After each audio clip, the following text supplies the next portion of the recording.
Happy Friday, Jerome's. Your Minnesota Vikings have a chance to secure the NFC North Division if they beat the Detroit Lions on Sunday. And yes, the Lions are 2.5-point favorites. Whatever. Dan Campbell, man, is out here drinking 1,000 milligrams caffeine a day and just getting out here biting kneecaps. And man, I love this team. Man.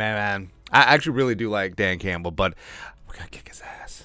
Got to. The Lions are a damn good football team. They're 5-7, but they're getting it done. Vikings don't matter.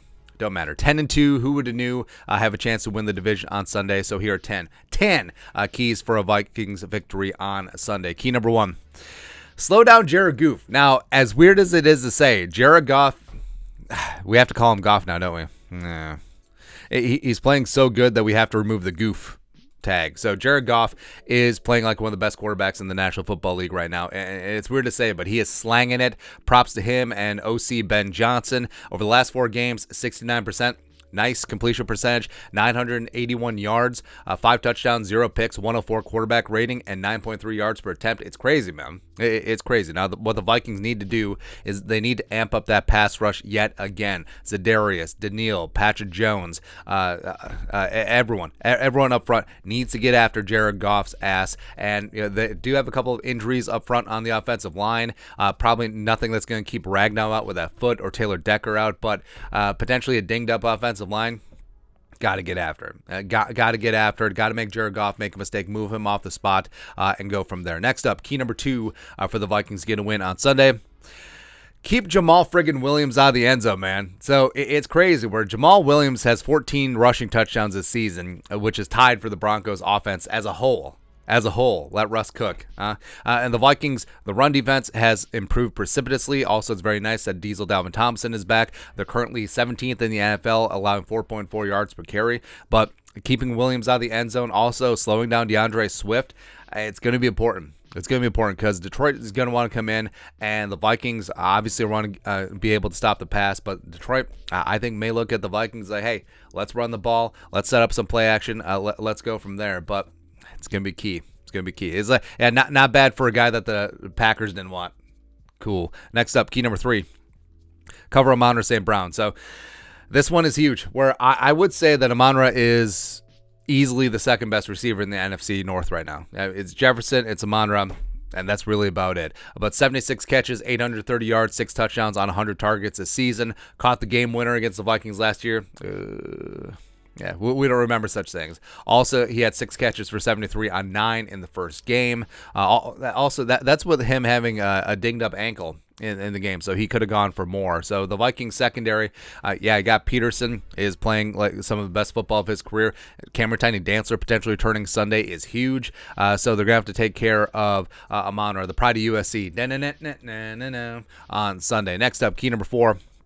Red zone versus red zone. So the Lions have the number 1 red zone offense in the National Football League, 34-46. 73.9% of the time when they enter the 20, they're scoring a touchdown, which is pretty damn impressive. The Vikings red zone offense. So the defense has been amongst the dead last or amongst the bottom of the league in terms of red zone defense this season, but they did a fantastic job against the Jets on Sunday, 1 for 6, and now we're 20th in the league. But I mean, there's going to be a lot of points in this game. Let's not get it twisted. I mean, the over-under is 52 for a reason, but blunting one drive, holding one drive to a field goal or potentially even 0 points at all, that's going to be big. And also the Vikings, I mean, it's not a shutdown defense, but it certainly is an opportunistic defense. And remember, last time the Vikings and the Lions played, Josh Metellus called game at the end. Going to have to make another big play again. Key number 5. Justin Jefferson revenge game. Now, you'll remember, week 3, Jeff Okudah and company held Justin Jefferson to 3 catches for 14 yards on 6 targets. It's insane. But apparently that's a fluke because the Lions are 27th in passing yards allowed, 28th in yards per attempt. And Jefferson, it just seems like he's got that in the back of his mind. It's like, hey, they can't slow me down. Ain't nothing going to break my stride. Ain't no one going to slow me down. Oh, no. I think I've got a 10-catch, 185-yard, 2-touchdown game in me. I think he certainly has that. Where the Lions secondary, it's a little depleted at the moment, and I think that Jefferson has a chance to put up a monster game on Sunday. Next up, key number 6.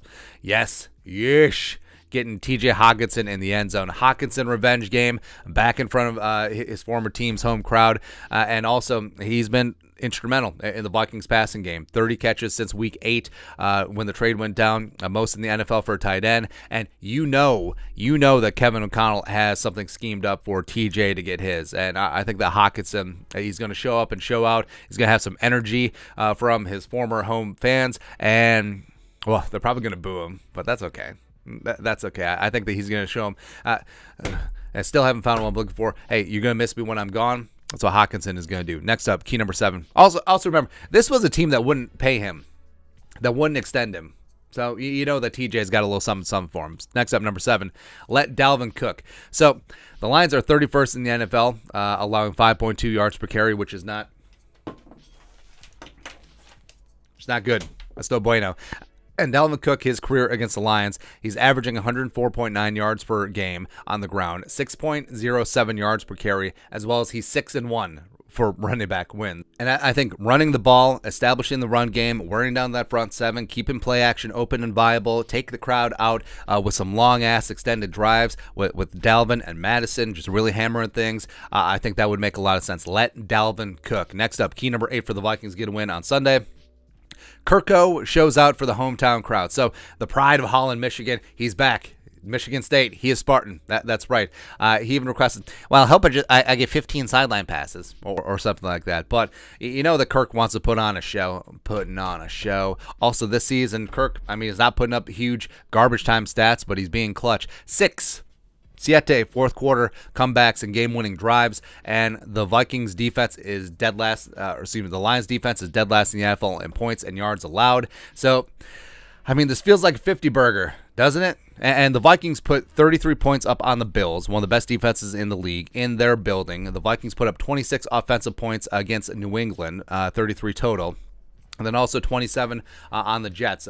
Again, 2 of the best defenses in the National Football League. So now, yes, you're on the road, but it's against one of the worst defenses in the league, and you're indoors. Got to put up points. Got to put up points on Sunday. Next up, key number 9. Offensive line keeps Kirko clean. So, the Lions can still bring it with the pass rush. And Aiden Hutchinson, the number 2 overall pick, he's a Michigan man, leading all rookies with 37 pressures this year, also has 6 sacks. Also randomly has a couple interceptions. So, yeah, don't let him pick the ball off. Also, John Kaminsky on the other side can certainly bring some heat. Plus, the real deal with Aleem McNeil in the middle of that defense, the pride of NC State, the guy that I loved, I wanted in the draft so badly, 23 pressures. He might be the best kept secret in the National Football League. He is very good at that 3-tech spot, getting instantaneous pressure up front. So this is going to be another big game for Garrett Bradbury, another big game for Ezra Cleveland, as well as Ed Ingram on the inside. And then lastly, key number 10 for the Vikings get win on Sunday. Oh, also, yeah, Blake Brandel probably going to be in for Darius, but yeah, he'll be fine. Next up, key number 10. Put up points, win the shootout. This is not going to be a 13-6 type game. It just isn't. The Lions are dead last, like we said, in the NFL in points and yards allowed. The Vikings are 21st in points allowed as well as 31st in yards. So you have the 2 defenses in the league that are 31st and 32nd in yards allowed. There's going to be some points. Like, there will be yards, there will be points, and it may just come down to who blinks first. Like, what team doesn't get a touchdown, what team doesn't score towards the end. So that's why the Vikings defense, it does bend. Sometimes it does break, but it will make one play at the end of the game to help turn things around. Final score predictions. So I do think that Jefferson has a monster game. I think Dalvin runs wild. I think that Hockenson gets in the end zone. I think Kirk Cousins flexes for the hometown crowd. By the way, Kirko chains on the way home, or we riot. Just full on. Bring it back. And the Lions, the Lions will get theirs. That's perfectly fine. The Vikings defense is more opportunistic than it is shutdown, but I think that the Vikings get a little bit of heat on Jared Goff. I think that he serves up a meatball or 2 in the middle of the game, and also I think that the Vikings defense shuts them down in the fourth quarter. So give me Vikings 31, Lions 37. This is going to be fun. This is going to be fun, man. Watching for your fantasy team, watching because you bet the over, watching because you teased the Vikings up to 8.5. Woo! Love it, man. But that's it. That's 10 keys for the Vikings get win on Sunday. What are your thoughts and our thoughts? What are your keys? Let us know in the comment section below. Subscribe for daily Vikings takes. Want to support the work? Put a little something in the Venmo. But till next time, Skol, production value.